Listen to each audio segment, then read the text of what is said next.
19শে June শুক্রবার স্কটল্যান্ডের Edinburgh শহরের বিভিন্ন এলাকায় মানুষ তাদের স্বাভাবিক কাজকর্ম নিয়ে যখন ব্যস্ত, রাত প্রায় 8:50 দিকে শহরের পশ্চিমাঞ্চলের সাইট হিল এলাকায় একটি মসজিদের কাছ থেকে প্রথম জরুরি ফোন কল পায় পুলিশ।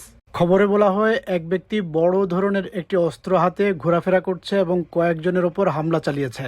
ওই হামলায় দুজন পুরুষ আহত হন। দ্রুত অ্যাম্বুলেন্স এসে তাদের হাসপাতালে নিয়ে যায়, কিন্তু ঘটনাটি সেখানেই থেমে থাকেনি। এরপর একই ব্যক্তিকে শহরের বিভিন্ন এলাকায় দেখা যেতে থাকে। সামাজিক যোগাযোগ মাধ্যমে ছড়িয়ে পড়া ভিডিওগুলোতে দেখা যায় অস্ত্রধারী ওই ব্যক্তি কখনো রাস্তায় দৌড়ে বেড়াচ্ছে, কখনো মানুষকে ভয় দেখাচ্ছে। তাকে দেখে অনেকেই আতঙ্কে ছুটে পালাতে শুরু করেন। শহরের উত্তর ও পশ্চিমাঞ্চলের বিভিন্ন ব্যবসা প্রতিষ্ঠানের কাছ থেকেও একের পর এক ঘটনার খবর আসতে থাকে। একটি পেট্রোল স্টেশনে ভাঙচুর চালানো হয়, একটি গাড়ির জানালা ভেঙে ফেলা হয়, পরে একটি খাবারের দোকান টেকঅ্যাওয়ের সামনেও হামলার ঘটনা ঘটে, যার ফলে দোকানটির ক্ষয়ক্ষতি হয়। ঘটনার সময় আশেপাশের মানুষ বুঝতে পারেন অস্বাভাবিক কিছু একটা ঘটছে। একজন স্থানীয় রেস্টুরেন্ট কর্মী জানান, তিনি রেস্টুরেন্টে কাজ করছিলেন। বাইরে এসে দেখেন পুরো রাস্তা পুলিশে ভরে গেছে। এত পুলিশ দেখে তিনি বুঝতে পারেন বড় ধরনের কোনো ঘটনা ঘটেছে। I was obviously working in the restaurant and had just seen loads of traffic on the street, and then I came outside and then I looked up and I just seen like so many police cars. I knew like something was going on because like the whole street was cut off, like nobody could get past. এদিকে police শহরের বিভিন্ন স্থানে অভিযান চালাতে থাকে। তদন্তকারীরা পরে জানতে পারেন টেলফোর্ড রোড ও লিথ ওয়াক এলাকায় আরও 3 জন পুরুষের উপর হামলা চালানো হয়েছে, ফলে আহতের সংখ্যা বেড়ে দাঁড়ায় 5 জনে। রাত বাড়ার সঙ্গে সঙ্গে শহরের বিভিন্ন এলাকায় সশস্ত্র পুলিশ মোতায়েন করা হয়। শেষ পর্যন্ত পুলিশ সন্দেহভাজন ব্যক্তিকে আটক করতে সক্ষম হয়। পরে তাকে গ্রেফতার করা হয়। পুলিশ জানিয়েছে, গ্রেফতার হওয়া ব্যক্তি 36 বছর বয়সী একজন শ্বেতাঙ্গ পুরুষ।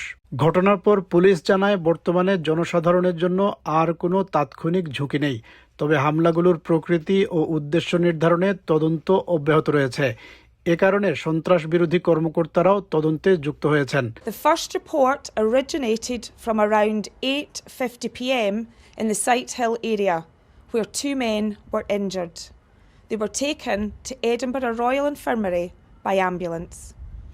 Over the following period, reports were received about incidents around retailers across the west and the north of the city. During this period, 3 other men were attacked in the Telford Road and Leith Walk area, suffering various injuries.